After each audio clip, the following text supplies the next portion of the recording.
అంటే అంతవరకు మాట్లాడాను. మరి ఆయన అన్ని విధాలుగా చూసుకొని చెప్పాలి. అందరం గరీబులు. 6 పథకాలని చెప్పింది కదా అంటే ఫ్రీ బస్సు 6 పథకాలంటే మీకు తెలుసు కదా మేడం, ఏమేమి శాంక్షన్ చేసిండు, ఏం శాంక్షన్ చేయలేదో మీకు కూడా అందుబాటులో అన్ని గుర్తే ఉన్నాయి కదా. మరి మేము ప్రత్యేకంగా చెప్పాలంటే ఆయన ఎంతో మంది మాలాంటి గరీబులు ఎంతో మంది చెప్తున్నారు ఏం శాంక్షన్ చేశాడు. కూలి చేసుకున్నాడు ఇంకా కూలి చేసుకున్నట్టే ఉన్నాడు అని ఇంకా పొట్ట నిండట్లేదు. అసలు ఇల్లు లేనోడు ఇల్లు లేనట్టే ఉన్నాడు, బండి బతుకుదెరు లేనోడు బతుకుదెరు లేనట్టే ఉన్నాడు. వాళ్ళకి చేయాలి. మెయిన్ పాయింట్ ఏంటంటే వాళ్ళకి చేయాలి. గూడు లేని వాళ్ళకి గూడు తెచ్చి వాళ్ళ దారి చూపిస్తే అది ఉన్నోడికే చూపించుకుంటూ పోతే లేనోడు అంతే ఎక్కడ పోవాలా, అది కూడా కనిపెట్టుకోవాలి కదా.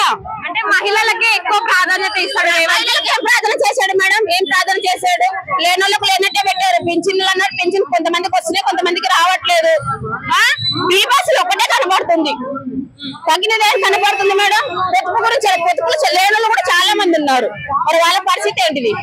ఫ్రీ గ్యాస్ ఇస్తున్నాం అంటున్నాడు. కరెంట్ కొంతమందికి వచ్చింది కొంతమందికి రావట్లేదు మ్యామ్. తెల్ల రేషన్ కార్డుల గురించి, తెల్ల రేషన్ కార్డులు కొంతమందికి ఉన్నాయి కొంతమందికి లేవు.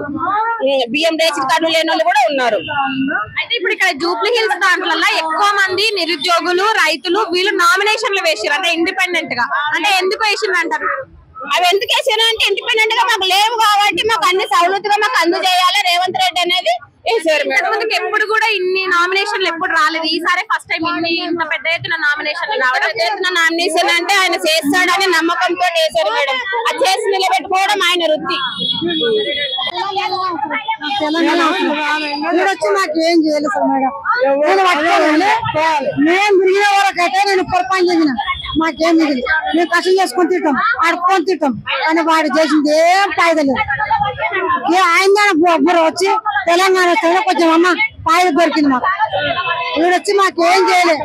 మళ్ళీ బిల్లు పెంచుడు, ఈ కరెంటు బిల్లు పెంచుడు అన్ని ఇది గ్యాస్ ఒక్కటి ఒక్కలేదు ఇప్పటికి. 500కి ఇస్తాను గ్యాస్ ఒక్కడికి లేదు. 4,000 పింఛన్ ఇస్తాను, 2,016 ఇస్తున్నాడు. మళ్ళీ ఒక మధ్యలో ఒకసారి పోతుంది చెప్పు. ఇప్పుడు అన్ని ఇంత మారింది. మేము చదువుకోలేదు బిడ్డ, మేము మోటార్లో మేము చదువుకోలేదు. చెప్పాలి కదా మరి. ఆడ ఇస్తారు పో ఆనంటే మళ్ళా ఒక లింక్ ఉంది, ఈడ ఒక లింక్ ఉంది, అన్ని చెప్పేవాట బ్యాంకులో పోతే శాతగానే ఎక్కడ తిరుగుతారు. మాకు తెలంగాణ రావాలి, కేసీఆర్ కావాలి.